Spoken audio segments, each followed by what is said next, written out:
Let's talk relationships on UMERADIO.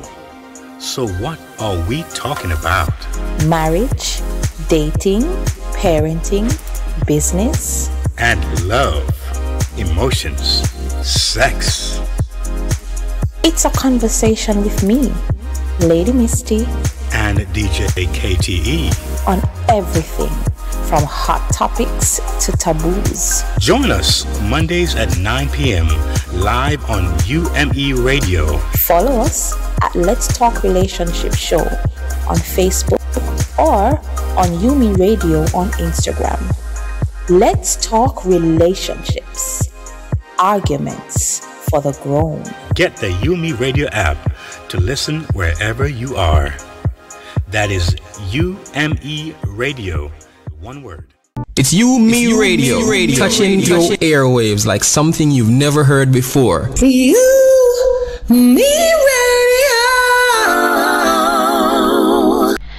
All right, so we have a very phenomenal woman coming on to speak to us to this evening, and her name is Ornecia Blackstock.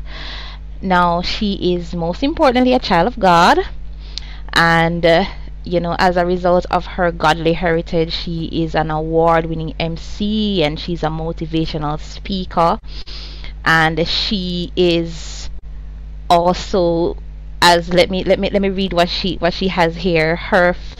She is her favorite asset, that being wife. Okay. To Mr. Sharon Blackstock. She's very proud of her husband.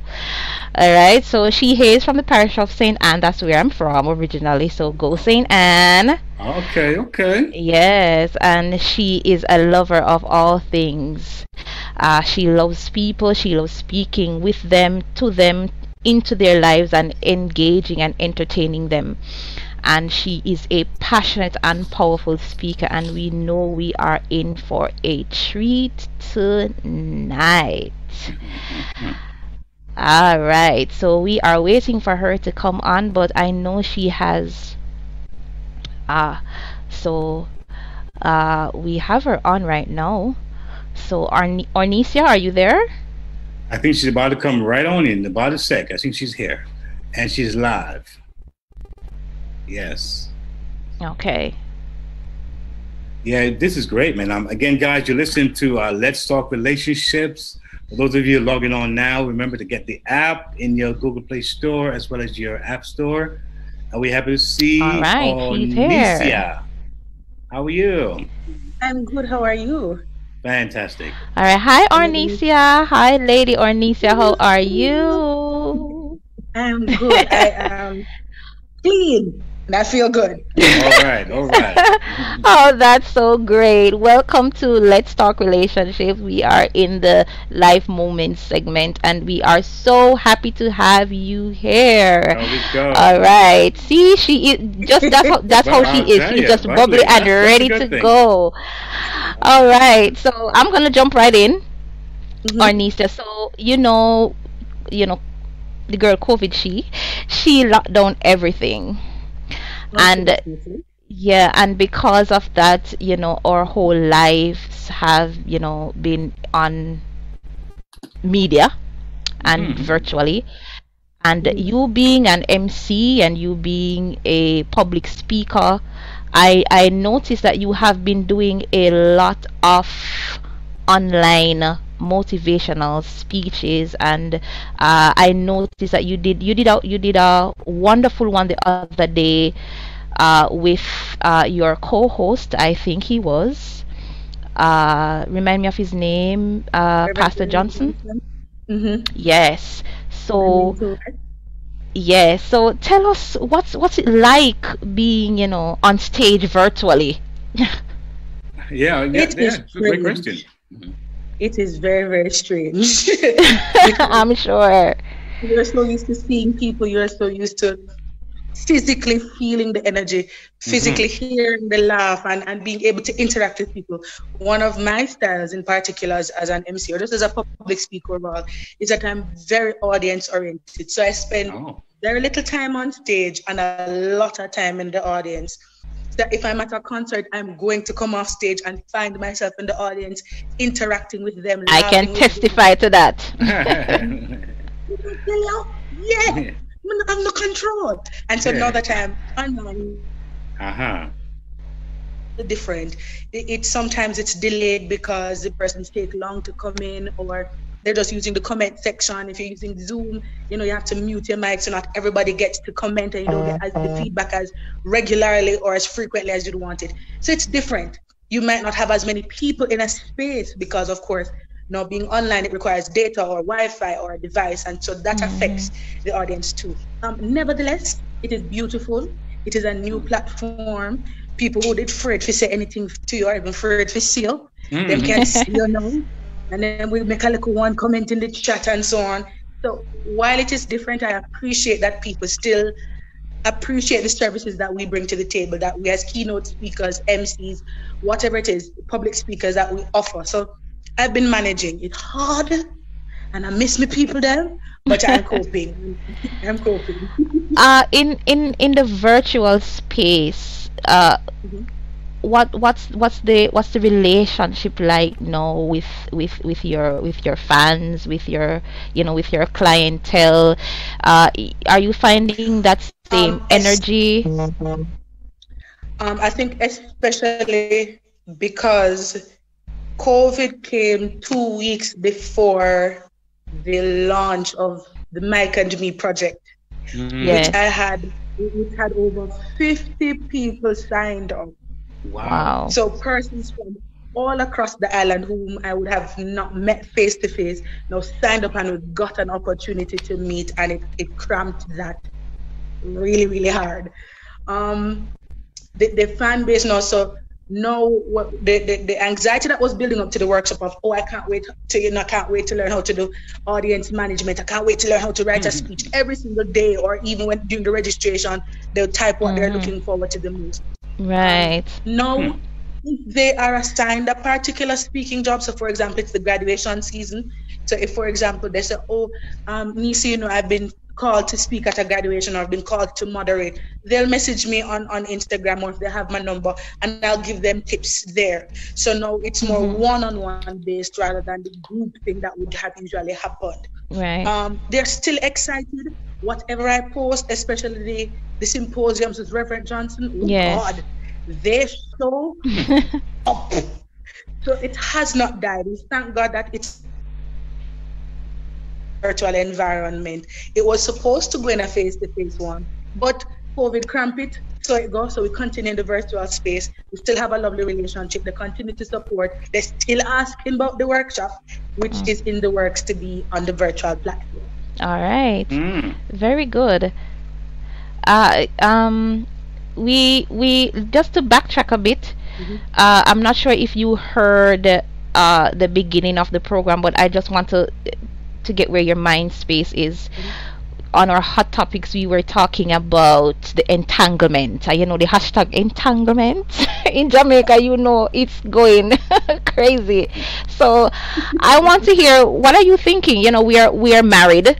So where are you? Where's your mind going? I'm entangled in Jesus. I'm wrapped up, tied up, tangled in Jesus. Did you actually did you see the clip that we saw with Will and Jada Pinkett? Something happened some years ago where I probably didn't see yours, but I watched almost the entire video that they would have shared on this entire right. Yes, yes. So that's kind of where it's coming from. As a Christian, as a Bible-believing Christian, as a Christian wife, as a young Christian wife, I was most upset. You find a small portion of it funny in terms of the memes that they made and so on, but in terms of the message that is being brought across to other young people who are looking out for marriage now, and it in one of the comments, it's sort of coming across as though you're giving permission that in the event that you and your husband don't work out, you can go ahead and do something and then come back. And I don't like that message. That's not true. Being on a break, being, you know, in a difficult space does not give you license to go and fool around and then call it an entanglement. It sounds like she doesn't want to take accountability for what she's doing. Marriage is already seen as a fickle, foolish, folly thing right now in our society. If you take out gay marriage, then so out of the equation, but people don't treat marriages with the level of respect to be dealt with. And Jada and Will, being public figures, being very influential people, their lives are in the open space. It says a lot. And so when I was on Instagram and I read underneath the comments, everybody, is their marriage and this is what marriage is like, and we're not to comment and whatever. No, this is not what God deals with. This is not how God picked out a marriage. We're not going to go entangle. If you're going to entangle, you're entangling Jesus and done. But for me, the little memes and stuff are funny, but the message, what it sends to young women, to young men, I am not for it at all. Yeah. How do you think that we ought to, you know, well, I'm married, you're married, Keith has been married, so he knows what we're talking about.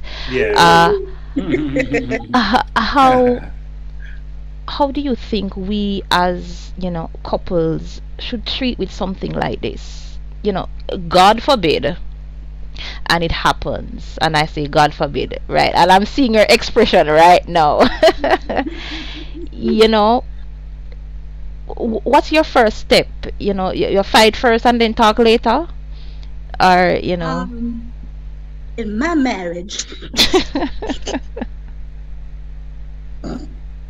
Oh, blessed Jesus! In my household,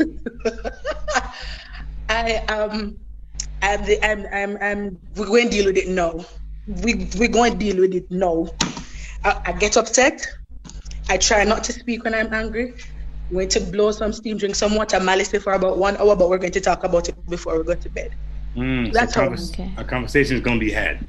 Yes, right. We are going to talk about it before it happens, because one of the things that drew Sharon and I together, that's my husband, Sharon and I together, is that from the dating stage, we already said, when we figured out that, yes, you are the one and want to get married, divorce is not an option, separation is not an option. So how do we prevent that from getting there? Of course, in the initial stages, we had difficulty communicating and managing conflict, but as time goes by, we're learning. Marriage is a university from which you never graduate. So we continue to learn about each other and learn how to manage each other, but we feel tense and there's a divide. I can tell you this, my husband not feel nothing. My husband is, the world continues, life happens. It's a regular schmegular world for him. For me, let's stop. World War IV are gonna happen. Things are gonna turn. Me gonna come in here, me gonna pray, me gonna cry, and I'm going to be dramatic. My husband is just going to go on his phone, play a game, come on, and I'm going to fix me dinner. He's going to pretend like all is well. There's two different responses, but just know that we're going to deal with the issue before we go to bed. That's right. You know, I mean, the thing is that, you know, it's a lot to be said. I've been married for quite a few years. You know, some people, you know, 1, 2, 5, 10 years, but I'm more close to the 20-year mark. And in a marriage, you know, you experience a lot of different I would say seasons. You know, and it's something where you go through a time, and it can happen, where you wonder what's happening here. You know, you wonder if the luster is still there, or you start to question things. Sometimes as you get older, you know, say men have midlife crisis, so to speak, and women maybe going through their own changes. Am I still beautiful? You know, am I still this? Do I still have it? Whatever it is. And sometimes she may not be the male may not be complimenting her as much, or pouring into her as much, and so she feels a little bit, you know, disenfranchised. You know, not as, you know, she not being boosted up enough, I think. But as I watched the video, you know, I saw a lot of dynamics, and what really kind of struck as I heard you speaking is that as Christians, you know, there is a point where we're not real without Christianity, we're not real without humanity. We have this Jesus thing going on, and God praying and speaking tongues, But real life is real life. And you can be a good wife, but there's a woman who wants that man. He wants him so badly that she sets every trap for him, the right cologne, the right perfume, the right timing, the right words, and you slip up one day in 1 week and get mad at him. And all of a sudden this man say, you know what? Her voice over there sounds kind of nice today. You know? The Bible talk about we can fall in diverse temptations. Not that it should happen, not that we should basically take it lightly, but real life is real life. And it's you know, I heard a lot on the tape that I thought was interesting. But what do you think as far as your life, and how would you treat someone who is a Christian, and they come to you with that issue? What would you say to them? What would you used to say, you know what, you can make it happen? What would be your words of consolation for them or advice? If they continue an entanglement. Yeah.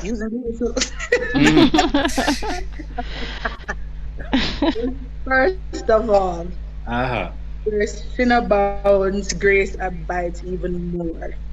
So that's no matter how greatly you've sinned, no matter how broken you are or your marriage has become, forgiveness is still an option. There you go. Forgiveness is still the best option. So it's first accepting the forgiveness that God has given to you. Yes, he knows that this would have happened. Yes, he knew that you would have stepped out of line. Yes, he knew that this period in your marriage would have happened and that you walked out and that you did something. But you need to understand that no matter how great your sin is, God's grace is greater. So accept that forgiveness, that God is not going to cast you away for what you've done, but he still loves you and is willing to restore you. So go back to God first, restore your relationship with God, repair your relationship with God, and then see what you can do now, or from there, see how you can repair your relationship with your spouse. If it is that the person, your husband or your wife stepped out on you, should I? No, I won't go there. But from very, very close to home experience, I've seen it happen in my family, in my aunt's lives, very, very close to home, where their spouse would have stepped out on them and done inappropriate things, would have committed adultery. Let me not even put it up, would have committed adultery, sleep with other people. Entangle. Outside the marriage. In other words, adultery is sleeping someone. When they married you, got you. Right? But after restoring their relationship with God, they now had to find a wherewithal to restore the relationship with their spouse.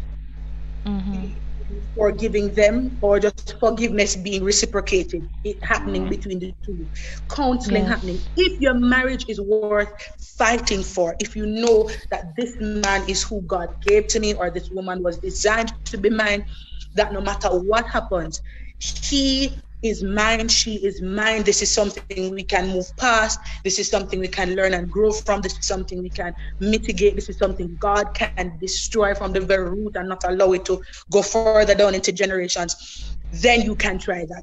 But the first step in all of this, I believe, is forgiveness, allowing God's forgiveness to rescue you, forgiving yourself, forgiving your spouse, and you keep it pushing and building from there. Just to make it happen 2 times. Because first the entangle, next time you're going to tie up.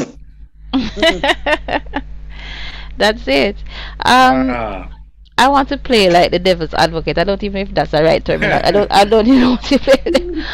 But you know, a lot of persons have been talking about Will and Jada, because those are the persons that we know, and they are public figures, and they are, you know, the ones really out there. And you know, I've been watching the comments on Instagram and on Facebook as well, but mostly Instagram, and there has been a lot of back and forth, you know, persons taking sides and who is better at doing that and whatever. So I have 2 questions. First of all, in the interview and in the context of you know the whole relationship and the conversations that they had, she used the word entanglement, and I remember Will responding and saying, entanglement? Exactly. You mean a relationship?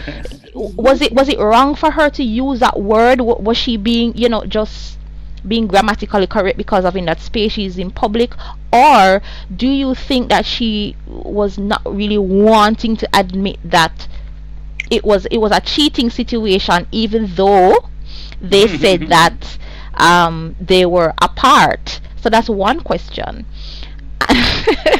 And two, what about August? You know, nobody's talking about how he's feeling. Nobody's talking about does his feeling matter in all of this entanglement going on? Do we value his feelings? You know, what do you think? All right. So I think you answered the first question for me. In that, the teacher of English, Jada, doing something that we call euphemism, which is to use a light, mild, polite way of sugarcoating something that is harsh and cruel. So her saying, you know, we got into an entanglement, is her trying to cover up the idea of me having an affair. She's trying to not make it look so bad so that we don't paint her in such a bad light and a bad image. When you get the idea of entanglement, it just looks like you just buck up in one another and oh gosh, it was a mistake and whatever. No. And so that's why Will caught her and said, and of all the words to choose, just really think so in her choosing to use that word, it shows a lack of accountability. It shows an undermining of intelligence, the public's intelligence. You know, it does a lot of things. So she had good intentions for using the word, but we all know the truth behind it. So there's no need to sugarcoat that, boy, this happened. No, honey bunny, admit the truth. Yeah. Say what it is. Confront the matter as it is and say it plainly. But when you do that, you're showing that you have some or guilt is riling you up or something of this sort. So I would say she was wrong for using the word entangled, and she used it more than once. She used it more than once as though to give it a new meaning now in the Oxford Dictionary, which would never happen. But that's what I feel about the use of the word. Something regarding August. Go ahead. No, okay. Finish your thought. Yeah. Okay. So regarding August, we already know how August feels. August was the one who allowed all of this to happen in the first place. He was the most transparent person in this love square triangle, entanglement. Whatever. Entanglement. He was most open about it. Right. Because the first clip that came out with Jada, she spoke about, you know, taking him in and beginning this healing process with him. And so she came across as this mentor, as this mother figure to him. And so she was just doing something nice and simple, a gesture from her heart. August then came out and said, we was together. We was together. And this was the best relationship ever. He spoke so passionately about it. He was like, if I die now, I'm okay because I know I spent my life loving somebody. I experienced true love. We know how the man feel. He believed it was the best experience he has ever had. And so when that perspective came across, that's when people said, Jada, something wrong. Jada, something wrong. Jada, something wrong. Bring clarity to the situation. And that's how the red table talk was brought to the fore. So August already put out how he felt very passionately, very publicly, without any hesitation, without any reservation. He never called it an entanglement. He called it a relationship. He said we were together. We were not physically intimate, but we were together. She slept in my bed. We shared a space. We were close. He said Will gave him permission to be with her. That sort of thing. So we're not really too busy with August, you know. I'm not a rebuttal. You said your piece, Jada has said her piece, and we continue in Jesus' name. Okay. You know, I tell you that's you can take it from so many different angles of what you get from it. But the one thing that struck me as well was, you know, they kind of got away a little bit with this idea of we were separated before they talk about friends and friendship. So I think if you look at it, if you're married, this kind of my friend business, that kind of my friend business, got to go. We have no friend business if we're married, you know? And actually, you know, August came into the picture before they got separated. August, they had that relationship with him because a part of the clip says that he came or they took him in because he was sick or while he was sick, you know, taking care of his mental state. So he came in a very vulnerable state. And so while they were together, they took him in. So he was like a fourth. They have how many children, Lord? He's like a fourth child to them. And it was, you know, when their marriage was on the rocks, and you know, Jada said, "Well, you were done with me," and Will said, "I was almost done with you." that she said, all right, I just need my space to be happy and to think. And she ran into the arms of August, who was a present member of their family. Well, that, you know, I didn't get that, but I see a point. I got the point where they were actually in trouble already, even when they took him in. So, yeah, I got the sense that they were actually not even there, but they still have a sort of comical, I would call it, amicable thing going. That's what I got from it. Mm-hmm. I could be wrong, but that didn't make it better. They were both looking for something, and I think again to show you that when you talk about having that peace, that God in your life, that Christ-like thing going on in my mind, then it sometimes take away that need, that extra desire, that emptiness. And sometimes people they have money, they have fame, fortune, they have things going on, family's okay, they have the wealth they need, but there is always sometimes that little empty spot, that thing that needs that extra stuff that they can't find in themselves or in anything else. And of course, that becomes a vacuum for now things to come in and take that space. Yes. And again, too, you know, there's a difference between knowing of God and knowing God. Yes. Because Will and Jada will speak of God, but in terms of knowing God. Yes. 1 second. God, understanding the void that God fills. Yes. 1 second. I believe I see Natasha. Welcome, Natasha. Yes, we will be connecting real soon. Hearing from you real soon. Welcome. Awesome. Yes. So finish your thought, please. So like I was saying, in terms of finishing your thought, in terms of filling that gap out of knowledge of who God is and what He can do for you, I don't think they experience that. And that should be one of the defining differences between the world's point of view on marriage and our point of view, or as being Christians' point of view of marriage. Yeah. Wow. Awesome. So, Ornecia, just to turn to you now, what are some of the things that you have upcoming? I know most of it will be virtual because we won't be seeing each other face to face and because of the social distancing protocols. But as you continue with your relationship and engaging people and speaking into people's life in your own bubbly way, so do you have anything coming up that you want to share with us? Well, the Mike and Me project will be in August. So we will have a virtual version of the Mike and Me in a 2-part series. So we've got time for that. It's still a paid event. So once you register and pay, then you're automatically going to be let into the Zoom conference.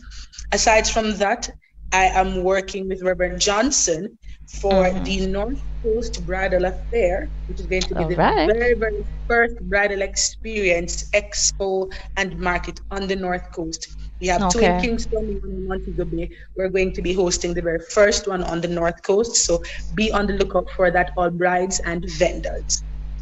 All right. Thank you so much, Ornecia. Thank you. Thank you so much for joining us tonight. She brought the bubbliness tonight. Really bubbly. I like that, you know? Yeah, that's her. Let's talk relationships on UMERADIO. So what are we talking about? Marriage, dating, parenting, business, and love, emotions, sex. It's a conversation with me, Lady Misty, and DJ KTE on everything from hot topics to taboos. Join us Mondays at 9 p.m. live on UMERADIO. Follow us at Let's Talk Relationship Show on Facebook or on UMERADIO on Instagram. Let's talk relationships, arguments for the grown. Get the UMERADIO app to listen wherever you are. That is UMERADIO, one word.